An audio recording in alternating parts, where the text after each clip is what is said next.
नीति देते हैं। नमस्कार, मेरा नाम दीपमाला। नमस्कार, मेरा नाम मनीषा रावत है। नमस्कार, मेरा नाम ज्योत्सना काला है। नमस्कार, मेरा नाम परमेश सुंदर है। नमस्कार, आज हम सब आपके सामने एक नाटक प्रस्तुत करने जा रहे हैं जिसका शीर्षक है भूकानून। भूकानून अर्थात जमीन बेचना और जमीन खरीदना। उत्तराखंड के लोग चंद पैसों के लिए जमीन खरीद देते हैं और बेच भी देते हैं, जिसमें अंत में ना तो उनके पास पैसा बचता है और ना ही उनके पास जमीन बचती है। इसमें कहीं ना कहीं सरकार की भी जिम्मेदारी बनती है। इस नाटक से हम आपको भूकानून के बारे में देवभूमि कहा जाता है। यहाँ के लोग देवताओं पर असीम विश्वास रखते हैं और मूलतः कृषि द्वारा ही अपना जीवन यापन करते हैं, लेकिन लगातार रोजगार की तलाश में होते हुए प्लान को देखकर और प्रदेश के मूल निवासियों के साथ बाहरी लोग किस तरह से दुर्व्यवहार करते हैं, जिसका परिणाम हम सब उत्तराखंडी भुगत रहे हैं। दृश्य 1 के माध्यम से हम आपको अपनी जमीन बाहरी व्यक्तियों को बेचने के नुकसान से अवगत कराएंगे।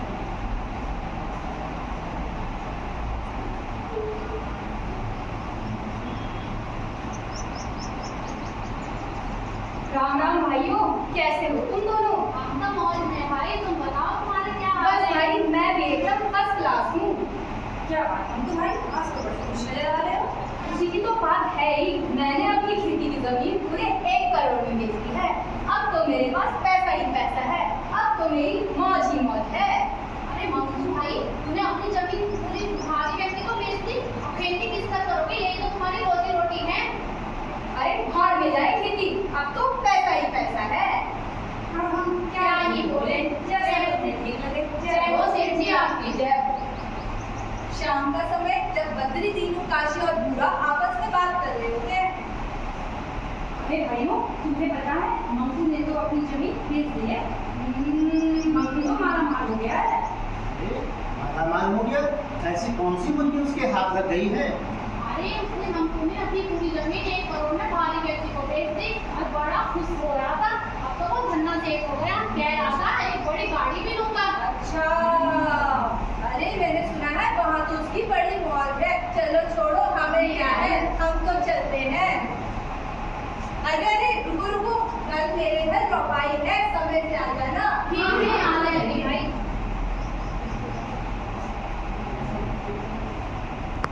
तो देखा आपने, चंद पैसों के लालच में मंगू अपनी पूर्वजों की जमीन, अपने पूर्वजों की बसाई हरी भरी जमीन बाहरी व्यक्तियों को बेच देता है। ठीक से काम करो, मुझे ये काम आज ही चाहिए। मुझे यहाँ एक भी कंकड़ नहीं मिलना चाहिए। अगर किसी ने सही सही काम नहीं किया तो उसे पैसे नहीं मिलेंगे। देखे तो हाँ, चलो चलो चलते हैं।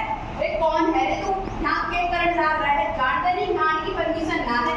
अबे हम, पहले तू बता तू कौन है? अरे अरे इसे देखो, कल का है, हमें पूछता है कि हम कौन है। पता नहीं क्या तुझे? हम कौन है? हम इसी गांव के हैं। गाँव के हो तो गाँव में रहो, यहाँ आने की परमिशन ना है। ये सड़क हमारी है, हम तो यहीं से जाएंगे।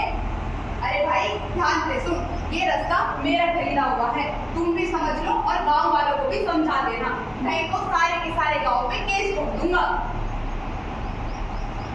कंस्ट्रक्शन का कार्य शुरू हो जाता है।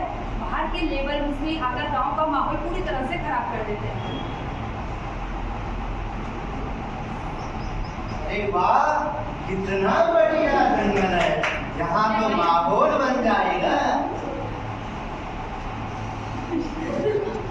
देखा देख रसीली लेकर आते हैं, हमारे का मुर्गी भी लेकर आएंगे। चल भाई। अरे भैया आते हुए एक तो सुनती भी ये बात ले आएंगे।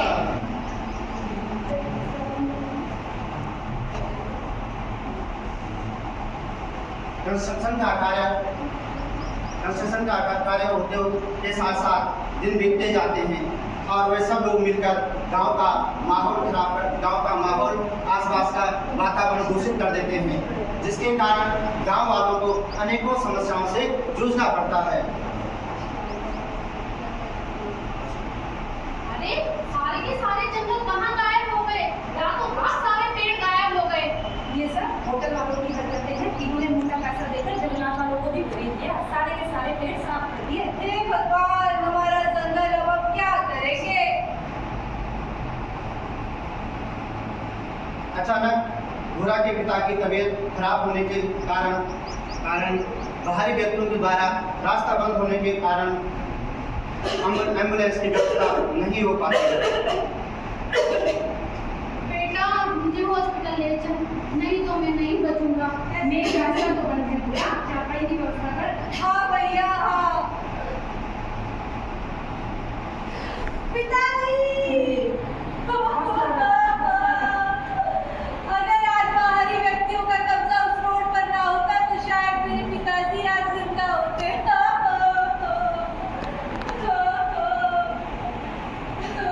रे मंटू तूने ये क्या कर दिया? ये अब तो कभी पराई कर दिया। इस मंटू ने तो पूरे गांव का सत्यानाश कर दिया। मुझसे बहुत बड़ी गलती हो गई। पैसों का लालच मुझ पर हावी हो गया था।